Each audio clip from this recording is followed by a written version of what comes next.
Chapter 3. The Letters from No One.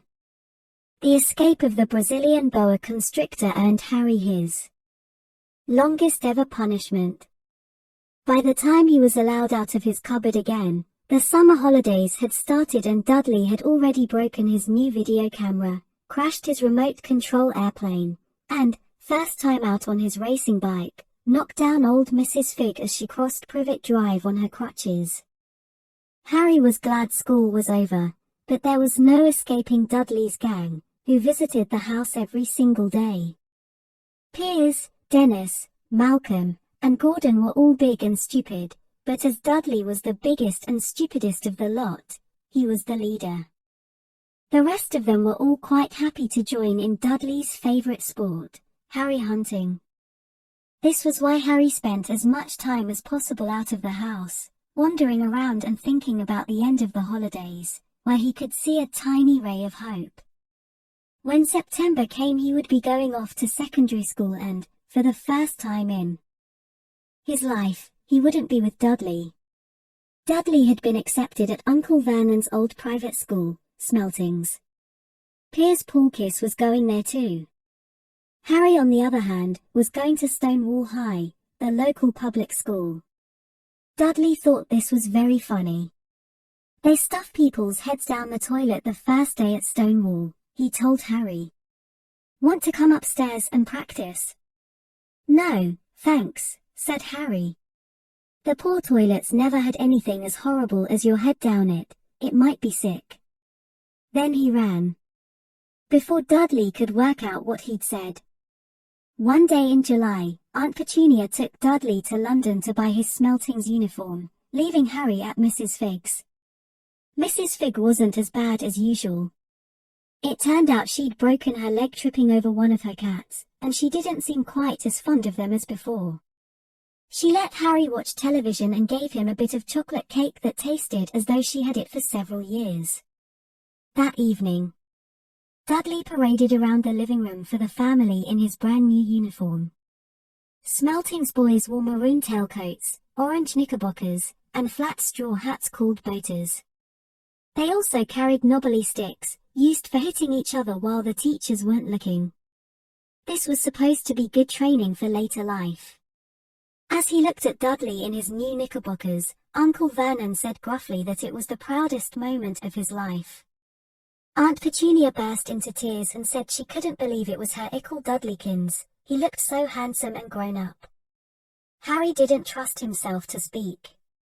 He thought 2 of his ribs might already have cracked from trying not to laugh.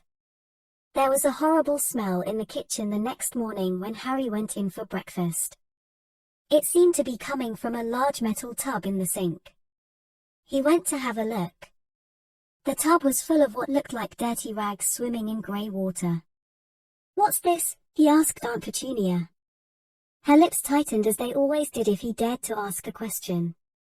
Your new school uniform, she said. Harry looked in the bowl again. Oh, he said, I didn't realize it had to be so wet. Don't be stupid, snapped Aunt Petunia. I'm dyeing some of Dudley's old things grey for you. It'll look just like everyone else's when I've finished. Harry seriously doubted this, but thought it best not to argue.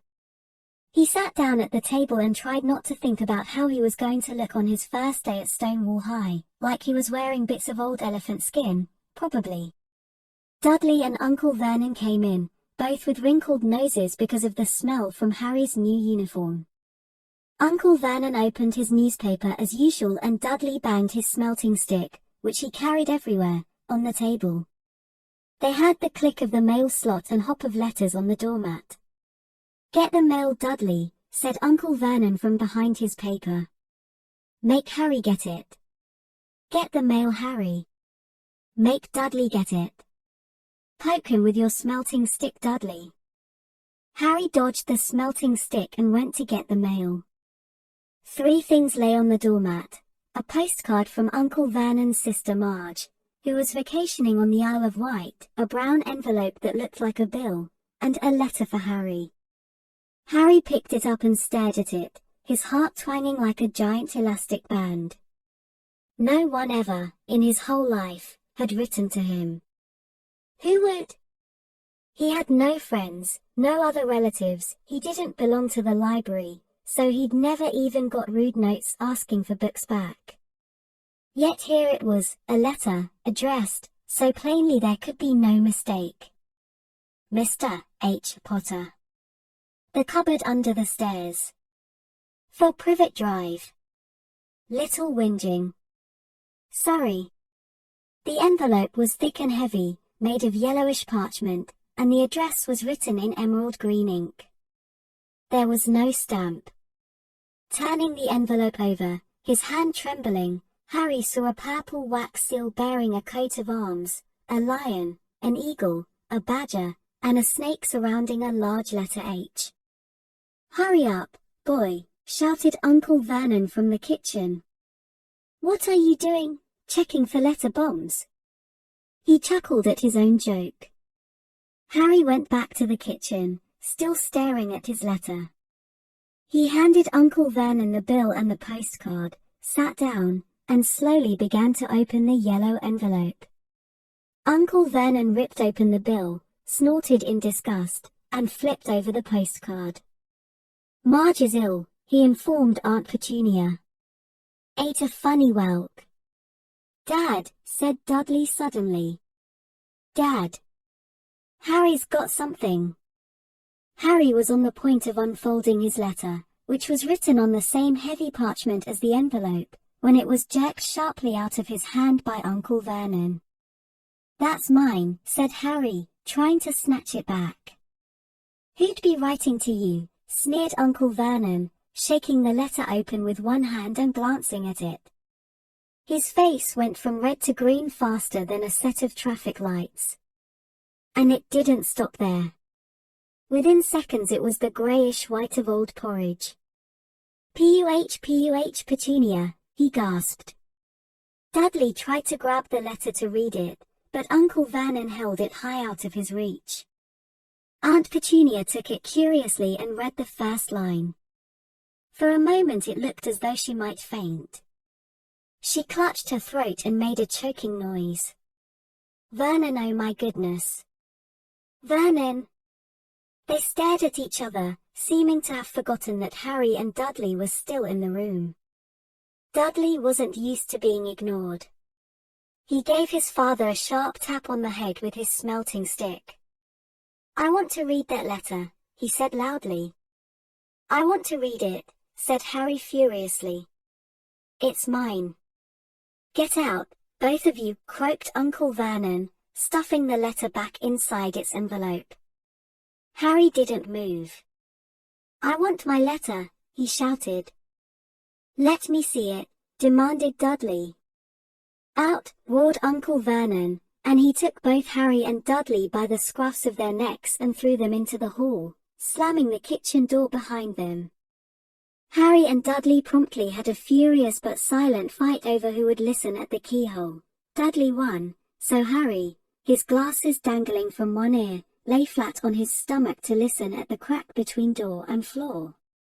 Vernon, Aunt Petunia was saying in a quivering voice, look at the address, how could they possibly know where he sleeps? You don't think they're watching the house? Watching, spying, might be following us, muttered Uncle Vernon wildly. But what should we do, Vernon? Should we write back? Tell them we don't want. Harry could see Uncle Vernon's shiny black shoes pacing up and down the kitchen. No, he said finally, no, we'll ignore it. If they don't get an answer. Yes, that's best. We won't do anything. But I'm not having one in the house, Petunia. Didn't we swear when we took him in we'd stamp out that dangerous nonsense? That evening when he got back from work, Uncle Vernon did something he'd never done before. He visited Harry in his cupboard. Where's my letter? Said Harry, the moment Uncle Vernon had squeezed through the door. Who's writing to me? No one. It was addressed to you by mistake, said Uncle Vernon shortly. I have burned it. It was not a mistake, said Harry angrily. It had my cupboard on it. Silence, yelled Uncle Vernon, and a couple of spiders fell from the ceiling. He took a few deep breaths and then forced his face into a smile, which looked quite painful. Yes, Harry, about this cupboard. Your aunt and one have been thinking, you're really getting a bit big for it. We think it might be nice if you moved into Dudley's second bedroom. Why? Said Harry. Don't ask questions, snapped his uncle. Take this stuff upstairs, now. The Dursleys' house had 4 bedrooms, one for Uncle Vernon and Aunt Petunia, one for visitors, usually Uncle Vernon's sister, Marge, one where Dudley slept, and one where Dudley kept all the toys and things that wouldn't fit into his first bedroom. It only took Harry one trip upstairs to move everything he owned from the cupboard to this room. He sat down on the bed and stared around him. Nearly everything in here was broken. The month-old video camera was lying on top of a small working tank Dudley had once driven over. The next-door neighbor's dogs in the corner was Dudley's first-ever television set, which he'd put his foot through when his favorite program had been cancelled. There was a large bird cage, which had once held a parrot that Dudley had swapped at school for a real air rifle, which was up on a shelf with the end all bent because Dudley had sat on it. Other shelves were full of books. They were the only things in the room that looked as though they'd never been touched. From downstairs came the sound of Dudley bawling at his mother, I don't want him in there, I need that room. Make him get out. Harry sighed and stretched out on the bed. Yesterday, he'd have given anything to be up here. Today he'd rather be back in his cupboard with that letter than up here without it. Next morning at breakfast, everyone was rather quiet. Dudley was in shock. He'd screamed, whacked his father with his smelting stick, been sick on purpose, kicked his mother, and thrown his tortoise through the greenhouse roof, and he still didn't have his room back. Harry was thinking about this time yesterday and bitterly wishing he'd opened the letter in the hall. Uncle Vernon and Aunt Petunia kept looking at each other darkly. When the mail arrived, Uncle Vernon, who seemed to be trying to be nice to Harry, made Dudley go and get it. They heard him banging things with his smelting stick all the way down the hall. Then he shouted, There's another one. Mr. H. Porter, the smallest bedroom, for Privet Drive. With a strangled cry, Uncle Vernon leaped from his seat and ran down the hall, Harry right behind him. Uncle Vernon had to wrestle Dudley to the ground to get the letter from him, which was made difficult by the fact that Harry had grabbed Uncle Vernon around the neck from behind.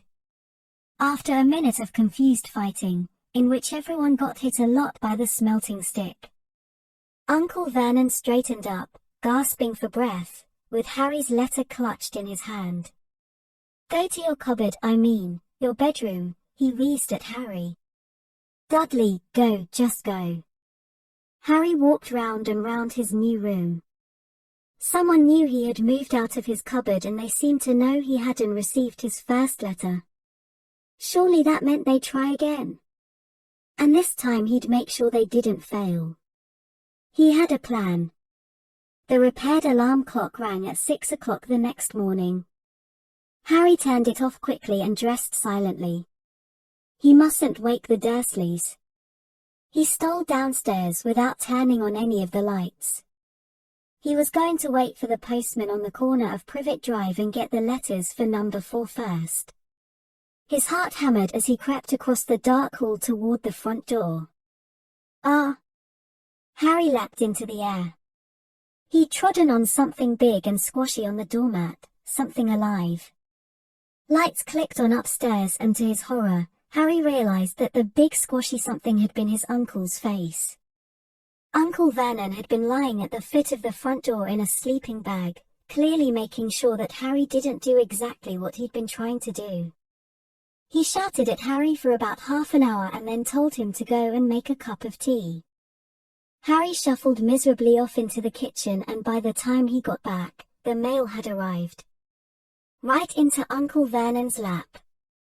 Harry could see 3 letters addressed in green ink. I want, he began, but Uncle Vernon was tearing the letters into pieces before his eyes. Uncle Vernon didn't go to work that day. He stayed at home and nailed up the mail slot.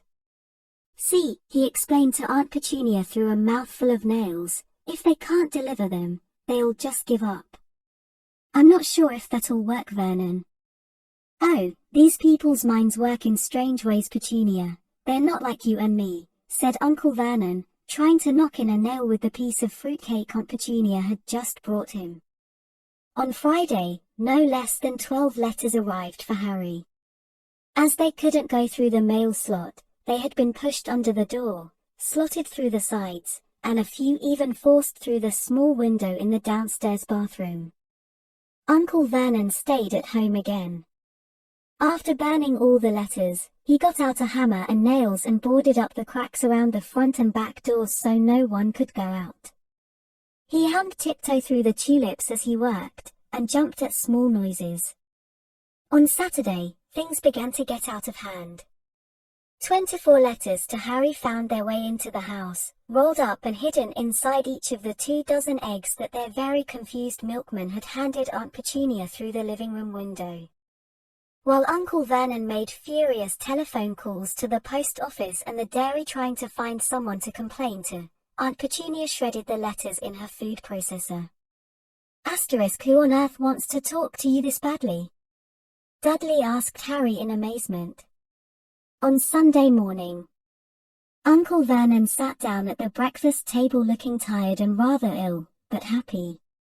No post on Sundays, he reminded them cheerfully as he spread marmalade on his newspapers. No damn letters today. Something came whizzing down the kitchen chimney as he spoke and caught him sharply on the back of the head. Next moment, 30 or 40 letters came pelting out of the fireplace like bullets. The Dursleys ducked, but Harry leaped into the air trying to catch one. Out! Out! Uncle Vernon seized Harry around the waist and threw him into the hall. When Aunt Petunia and Dudley had run out with their arms over their faces, Uncle Vernon slammed the door shut. They could hear the letters still streaming into the room, bouncing off the walls and floor. "That does it," said Uncle Vernon, trying to speak calmly but pulling great tufts out of his mustache at the same time. "I want you all back here in 5 minutes ready to leave. We're going away. Just pack some clothes. No arguments." He looked so dangerous with half his mustache missing that no one dared argue. 10 minutes later they had wrenched their way through the boarded-up doors and were in the car, speeding toward the highway. Dudley was sniffling in the back seat. His father had hit him round the head for holding them up while he tried to pack his television, VCR, and computer in his sports bag. They drove. And they drove. Even Aunt Petunia didn't dare ask where they were going. Every now and then, Uncle Vernon would take a sharp turn and drive in the opposite direction for a while. Shake him off," he would mutter whenever he did this. They didn't stop to eat or drink all day. By nightfall, Dudley was howling. He'd never had such a bad day in his life. He was hungry. He'd missed 5 television programs he'd wanted to see and he'd never gone so long without blowing up an alien on his computer. Uncle Vernon stopped at last, outside a gloomy-looking hotel on the outskirts of a big city. Dudley and Harry shared a room with twin beds and damp musty sheets. Dudley snored but Harry stayed awake, sitting on the windowsill, staring down at the lights of passing cars and wondering. They ate stale cornflakes and cold tinned tomatoes on toast for breakfast the next day. They had just finished when the owner of the hotel came over to their table. "Excuse me, but is one of you Mr. H. Potter?" "Only I got about 100 of these at the front desk." She held up a letter, so they could read the green ink address. "Mr. H. Potter. Room 17. Railview Hotel. Cokeworth." Harry made a grab for the letter but Uncle Vernon knocked his hand out of the way. The woman stared. "I'll take them," said Uncle Vernon, standing up quickly and following her from the dining room. Wouldn't it be better just to go home, dear? Aunt Petunia suggested timidly, hours later, but Uncle Vernon didn't seem to hear her. Exactly what he was looking for, none of them knew. He drove them into the middle of a forest, got out, looked around, shook his head, got back in the car, and off they went again. The same thing happened in the middle of a plowed field, halfway across a suspension bridge, and at the top of a multi-level parking garage. "Daddy's gone mad, hasn't he?" Dudley asked Aunt Petunia dully late that afternoon. Uncle Vernon had parked at the coast, locked them all inside the car, and disappeared. It started to rain. Great drops beat on the roof of the car. Dudley sniveled.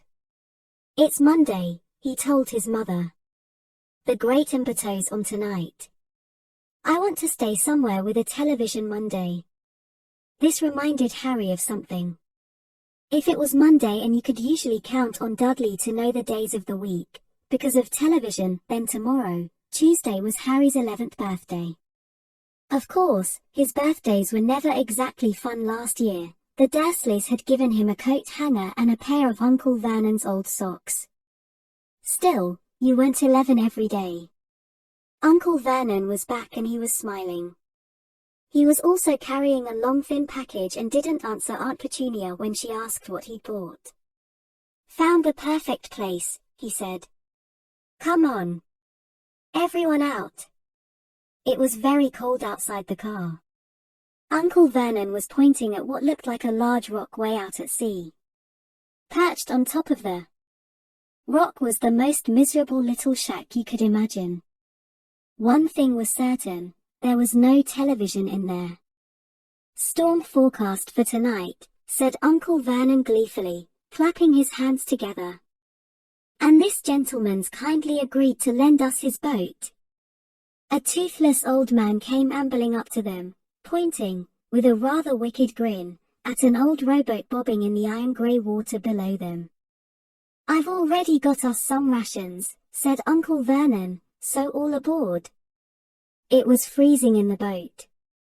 Icy sea spray and rain crept down their necks and a chilly wind whipped their faces. After what seemed like hours they reached the rock, where Uncle Vernon, slipping and sliding, led the way to the broken-down house. The inside was horrible. It smelled strongly of seaweed, the wind whistled through the gaps in the wooden walls, and the fireplace was damp and empty. There were only 2 rooms. Uncle Vernon's rations turned out to be a bag of chips each and 4 bananas. He tried to start a fire, but the empty chip bags just smoked and shriveled up. "Could do with some of those letters now, eh?" he said cheerfully. He was in a very good mood. Obviously he thought nobody stood a chance of reaching them here in a storm to deliver mail. Harry privately agreed, though the thought didn't cheer him up at all. As night fell, the promised storm blew up around them. Spray from the high waves splattered the walls of the hut and a fierce wind rattled the filthy windows. Aunt Petunia found a few moldy blankets in the second room and made up a bed for Dudley on the moth-eaten sofa. She and Uncle Vernon went off to the lumpy bed next door, and Harry was left to find the softest bit of floor he could and to curl up under the thinnest, most ragged blanket. The storm raged more and more ferociously as the night went on. Harry couldn't sleep. He shivered and turned over, trying to get comfortable, his stomach rumbling with hunger. Dudley's snores were drowned by the low rolls of thunder that started near midnight. The lighted dial of Dudley's watch, which was dangling over the edge of the sofa on his far wrist, told Harry he'd be 11 in 10 minutes' time. He lay and watched his birthday tick nearer, wondering if the Dursleys would remember at all, wondering where the letter writer was now. 5 minutes to go. Harry heard something creak outside. He hoped the roof wasn't going to fall in, although he might be warmer if it did. 4 minutes to go. Maybe the house in Privet Drive would be so full of letters when they got back that he'd be able to steal one somehow. 3 minutes to go. Was that the sea, slapping hard on the rock like that? And 2 minutes to go. What was that funny crunching noise? Was the rock crumbling into the sea? 1 minute to go and he'd be 11. 30 seconds, 20, 10, 9. Maybe he'd wake Dudley up, just to annoy him. 3, 2, 1. Boom. The whole shack shivered, and Harry sat bolt upright, staring at the door. Someone was outside, knocking to come in.